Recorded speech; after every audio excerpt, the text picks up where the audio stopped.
Hello friends, welcome back.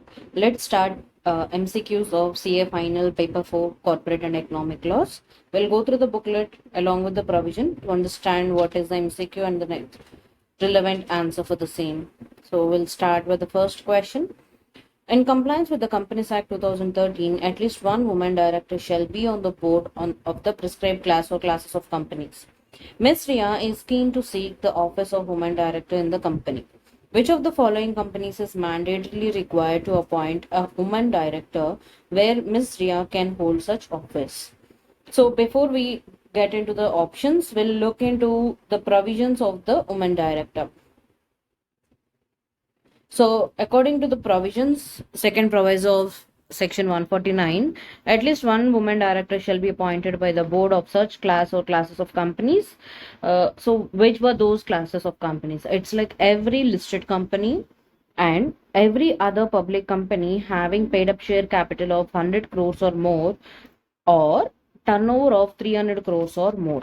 So now we know that the provision. Now we'll go back to our question. We'll see whether these companies are required to appoint woman director or not. Option A says PQR Limited, an unlisted company whose paid up share capital is 150 crores rupees as per the last date of the latest audited financial statements, and is mandatorily required to appoint a woman director. Is this correct? Yes, it is, because the paid up share capital is 100 crores or more.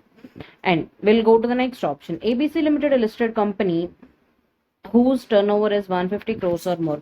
Even before you read the complete statement, we know that every listed company is supposed to appoint a woman director. So every listed company, and henceforth ABC Limited being a listed company, should appoint woman director. XYZ Limited, an unlisted company whose turnover is 350 crores or more. 350 crore rupees as per the last date of the latest audited financial statement, is mandatorily required to appoint the woman director. So all three companies has to appoint woman director because they either their share capital is more than 100 crores or their turnover is more than 300 crores. So option D, all the above, is the correct answer. We'll move to the next question. Kudum Agro Limited, a newly incorporated company, has not mentioned the name of the first directors in its articles of association. There are 8 subscribers to the memorandum of association, including Parivar Agro Private Limited. From the following 4 options, choose the one which indicates as to who shall be deemed to be the first directors of KAL when nothing is mentioned in the articles. We know that whosoever has signed the memorandum of association and whosoever is an individual will be the first directors of the company, and the provision is here. So appointment of first directors, where no provision is made in the articles of association of the company of the first directors, the subscribers to the memorandum, who are the individuals, shall be deemed to be the first directors of the company until the directors are duly appointed. So here we say subscribers to the memorandum and who are individuals, not the company. Okay. Now we'll go back to the options. So here it says all 8 subscribers to the memorandum of association of KAL shall be deemed to be the first directors. Do you think so? No, because these 8 subscribers include Parivar Agro Private Limited, which is a company and not an individual. Henceforth, option A is incorrect. We'll go to the next option. Except Parivar Agro Private Limited, all other subscribers to the memorandum of association shall be deemed to be the first directors of the company. Henceforth, option B is the correct. We'll see why the other options were not correct. The shareholders shall appoint the first directors in their general meeting of KAL. So that is not the true answer, right? If nothing is mentioned in the articles, the subscribers to the memorandum who are individuals will be the first directors. So option D says out of 8 subscribers to the memorandum of association, the first directors being the 3 individuals who are nominated by Srinivas, the chartered accountant, who has signed the memorandum as witness, and they shall be deemed to be the first directors of KAL. So nowhere all these things has been mentioned. It is the first directors of a company would be the subscribers to the memorandum of association who are individuals, if nothing is mentioned in the articles. Okay, therefore option B is the correct option. We'll move on to the next question. The turnover of XYZ Components Limited as on the last date of latest audited financial statements is 400 crore rupees. An intermittent vacancy of a woman director arose on 15th June 2021 due to the resignation of Ms. Swati. The immediate board meeting after the resignation of Ms. Swati was held on 10th October 2021. From the following options, choose the one which indicates the date by which the vacancy of the women director must be filled by XYZ Components Limited. Now we'll look into the provision first. So intermittent vacancy, filling up the intermittent vacancy of an woman director. Read the second side heading. An intermittent vacancy of an woman director shall be filled by the board at the earliest but not later than the immediate next board meeting or 3 months from the date of such vacancy, whichever is later. So whichever is later. So we'll go back to the question. Here the immediate next board meeting was on 10th of October. 3 months from the date of resignation will count. So June 15 is the date on which the resignation has been done. Henceforth, July 15, August 15, and September 15. September 15 or October 10th, whichever is later. So the answer here would be option D, 10th of October 2021, because October comes post September. So 3 months from the date of vacancy or the immediate next board meeting, whichever is later. All other options were incorrect. It's a straight away ruled out. It's like a formula. Question number 4. Amar Furniture and Fixtures Limited is a listed company engaged in the production of furniture and fittings at its factory located in Pune. There are 50,000 small shareholders, of which some want to elect a small shareholder director, so that due representation to the small shareholders is accorded by the company and the issues relating to them are resolved during the board meetings. I'm sorry, some disturbance in between. Yeah. Where are we? Yeah, there are 50,000 small shareholders, of which some want to elect a small shareholder director, so that due representation to the small shareholders is accorded by the company and the issues relating to them are resolved during the board meetings at the earliest. Accordingly, 750 small shareholders served a notice on the company for the appointment of Vishal, a small shareholder, who, if elected, shall hold the office of director on behalf of small shareholders. From the following 4 options, choose the one which is applicable in the given situation. So now we'll go back and see who can appoint a small shareholder and what is the minimum requirement for for the notice to be served by the small shareholder. So here comes thing. Yeah. Strength of small shareholders required for appointment of their director. A listed company may, upon notice of not less than 1,000 small shareholders or 1/10 of the total number of such shareholders, whichever is lower, have the small shareholder director appointed by elected by the small shareholders. So at least I should have 1,000 small shareholders or 1/10 of the total such shareholders, total of small shareholders, whichever is lower. Now 1/10 of total small shareholder directors is 5,000, right? And 1,000, whichever is lower. 1,000 is the minimum number of shareholders to serve the notice. But however, we have only 750 small shareholder directors, small shareholders who serve the notice on the company. Henceforth, this is not valid. Okay. Now we'll read the options to decide which is the correct option.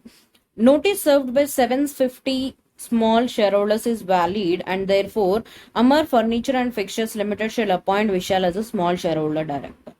Is it valid? No. We should have a minimum of 1,000 shareholders, because 1/10 of the total small shareholder director is 5,000. 5,000 or 1,000, whichever is lower. Therefore, it is 1,000. So option A is ruled out. Option B, notice served by 750 small shareholders is not valid, and therefore Amma Furniture and Fixtures Limited shall appoint Vishal as small shareholder director only on the requisition of 1,000 small shareholders. Is this correct? Yes, it is correct.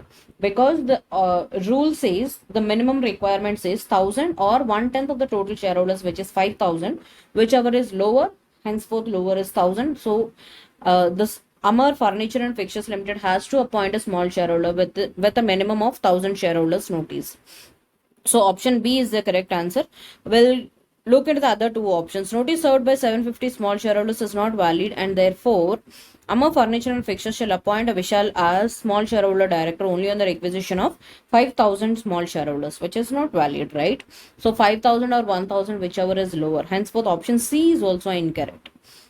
Option D says notice served by 750 small shareholders is not valid, and therefore Amar Furniture and Fixtures Limited shall appoint Vishal as a small shareholder director only on the requisition of 7,500 small shareholders, which is again an incorrect statement. We should have a minimum of 1,000 shareholders serving notice on the company. Therefore, option B is the correct option. We'll move on to the next question. Mr. Q, a director of PQR Limited, is proceeding on a foreign tour covering entire Europe for 4 months. He proposes to appoint Mr. Y as an alternate director to act on his behalf during his absence. The Articles of Association of PQR Limited provided for the appointment of alternate directors. Mr. Q claims that he has the right to appoint alternate directors of his choice. Which of the following options is applicable in the given scenario, in the given situation? Obviously, alternate director has to be appointed by the board of directors, right? Now we'll look into the provisions of alternate director. Here you go. Alternate director. According to this section, the board of directors of a company may, if so authorized by its articles or by a resolution passed by the company in the general meeting, appoint a person not being a person holding any alternate directorship for any other director in the company or holding directorship in the same company to act as an alternate director of a director during his absence for a period of not less than 3 months from India. So the second condition of not less than 3 months is valid because he is going on a Europe trip for 4 months. The question says it's 4 months. So second condition is valid. However, the first condition says this clause itself starts that the board of directors has to appoint the alternate director if so provided by the articles.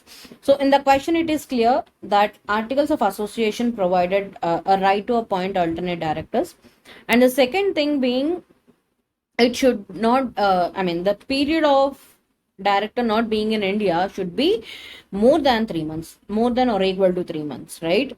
Henceforth, we'll go back to the question. So the first option says claim made by Mr. Q to appoint Mr. Y as alternate director is valid as the articles of association of PQR Limited provided for such appointment. Is that so? No. So articles of association provide such right only to the board of directors. Henceforth, option A is incorrect. Now we'll move on to the next option. Option B says claim made by Mr. Q to appoint Mr. Y as alternate director is not valid as authority to appoint alternate director has been vested in the board of directors only, and that too subject to empowerment by the articles of association. This is an accurate answer because it says appointment of alternate director is with board of directors and that to be with the provision of articles. So option B is the correct option. We'll look into the other options as well. Mr. Y cannot be appointed as alternate director in place of Mr. Q since Mr. Q is proceeding on a foreign tour covering entire Europe for 4 months only, which is less than the required absence of minimum 6 months. So the minimum requirement of absence is 3 months. Therefore, option C is incorrect because it says a minimum of 6 months. And moreover, Mr. Q covering the entire trip of Europe for 4 months, which is less than 6 months. This condition, the statement itself is invalid because the minimum requirement is 3 months only. Okay, and then we'll move on to the next option. Mr. Y cannot be appointed as an alternate director in place of Mr. Q since Mr. Q is proceeding on a foreign trip covering entire Europe for 4 months only, which is less than the required minimum period, required absence of minimum 9 months. Again, it's an incorrect statement. Minimum required absence is 3 months. Henceforth, option B is the correct option. I'm trying to get through all the MCQs and the case studies of CA final law paper, which I'll upload in bits and parts. Hopefully every day or two, every day you'll be getting 2 or 3 videos or a minimum of 1 video. So make sure that you subscribe to the channel to get the latest updates. Please share this with your friends so that they'll get the enough knowledge. Thank you for watching.